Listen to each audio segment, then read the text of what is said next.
అవినాష్ రెడ్డి గారు ఒక మెసేజ్ లో చూశాను నేను. నన్ను అంటున్నారు కదా, బుడద చల్లుతున్నారు కదా, వాళ్ళ విజ్ఞతకే వదిలేస్తానని పెద్ద మనిషి తరహాలో మాట్లాడుతున్నాడే.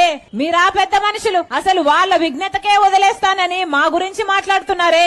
ఎందుకు మాట్లాడుతున్నారు అవినాష్ రెడ్డి గారు అని అడుగుతున్నాం. దొంగలు ఎవరు అంటే మీరెందుకు భుజాలు తడుపుకుంటున్నారు సార్ అని అడుగుతున్నాం. ఇన్ని మాటలు మాట్లాడే బదులు, మా గురించి మాట్లాడే బదులు అసలు కేసులో గూగుల్ మ్యాప్స్ కి హత్య చేసిన వాళ్ళకి మీకు సంబంధం ఎందుకుందో మాట్లాడండి. మీ కాల్ రికార్డ్స్, హత్య చేసిన వాళ్ళ కాల్ రికార్డ్స్ ఎందుకు మ్యాచ్ అవుతున్నాయో చెప్పండి. మీరు సిబిఐ ఎంక్వైరీ కావాలని జగన్మోహన్ రెడ్డి గారు సాక్షాత్తు ముఖ్యమంత్రి కాకముందు అడిగిన వాడు, ఆ తర్వాత సిబిఐ ఎంక్వైరీ ఎందుకు వస్తుంటున్నారో చెప్పండి. అసలు మీకు దాచిపెట్టడానికి ఏమి లేకపోతే, భయపడడానికి ఏమి లేకపోతే సిబిఐ ఎంక్వైరీ ఎందుకు వస్తుంటున్నారో చెప్పండి. ఆఖరికి పెద్ద మనిషి వివేకానంద రెడ్డి గొడ్డలి వేట్లకు బలయ్యి ఇల్లంతా రక్తం ఏరులై పారితే సాక్షి ఛానల్లో హార్ట్ అటాక్ అని చెప్పారే, ఎందుకు చెప్పారో మాట్లాడండి. ఇవన్నీ మాట్లాడకుండా దొంగలు భుజాలు తడుముకున్నట్టు మా విజ్ఞతకే వదిలేస్తున్నారట. ఎంత త్యాగమూర్తి, ఏమనాలే ఇట్లాంటి వాళ్ళు. వీళ్ళంతా ఈ రోజు నాయకులయ్యారు. ఒక రోజు ఇదే అవినాష్ రెడ్డి గారిని జగన్మోహన్ రెడ్డి గారు 5 సంవత్సరాల క్రితము ఎంపీగా పోటీ చేద్దాము అంటే ఆఖరికి నేను వివేకానంద రెడ్డి నన్ను నిలబడాలని ఎంత చెప్పినా కూడా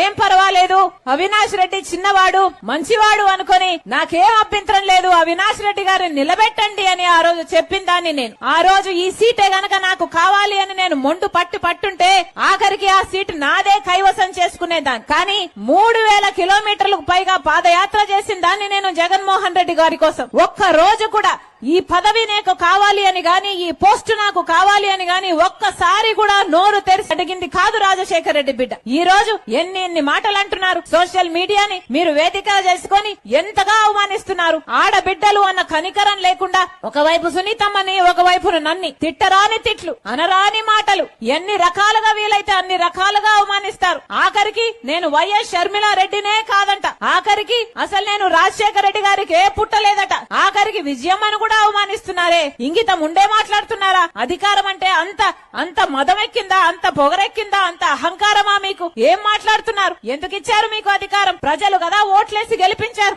మరి ఓట్లేసి ప్రజలు గెలిపిస్తే ప్రజలకు ఏం చేశారో మాట్లాడాలి. మళ్ళీ చెప్తున్నాం, ఎలాగైతే రాజశేఖర రెడ్డి గారు, ఎలాగైతే వివేకానంద రెడ్డి గారు కడప ప్రజలకు సేవ చేశారో, నమ్మకంగా ఉన్నారో, అందుబాటులో ఉన్నారో, రాజశేఖర రెడ్డి బిడ్డ ఈ రోజు కడప నుంచి పోటీ చేస్తుంది లోక్సభ. మీకు అందుబాటులో ఉండాలని, మీకు నమ్మకంగా ఉండాలని, మీకు సేవ చేయాలని ఆశపడుతున్నాం. దయచేసి కాంగ్రెస్ పార్టీ హస్తం గుర్తు మీద ఓటేయండి. రాజశేఖర రెడ్డి బిడ్డను గొప్ప మెజారిటీతో గెలిపించాలని ప్రార్థిస్తున్నాం. ఈ పోరాటం జరుగుతున్నది రాజశేఖర రెడ్డి గారి బిడ్డ ఒకవైపు, రాజశేఖర రెడ్డి గారి తమ్ముడు వివేకానంద రెడ్డి హత్య చేశాడు అని నిందితుడిగా చూపుతున్న, సిబిఐ నిందితుడిగా చూపుతున్న అవినాష్ రెడ్డి ఇంకోవైపు. మీకు రాజశేఖర రెడ్డి బిడ్డ కావాలో, లేకపోతే సిబిఐ నిందితుడిగా చూపుతున్న అవినాష్ రెడ్డి కావాలో మీరే నిర్ణేతలు. మీరు న్యాయం వైపు నిలబడతారో, అధికారం వైపు నిలబడతారో మీరే నిర్ణేతలు. మీరు ధర్మం వైపు నిలబడతారో, డబ్బు వైపు నిలబడతారో మీరే నిర్ణేతలు.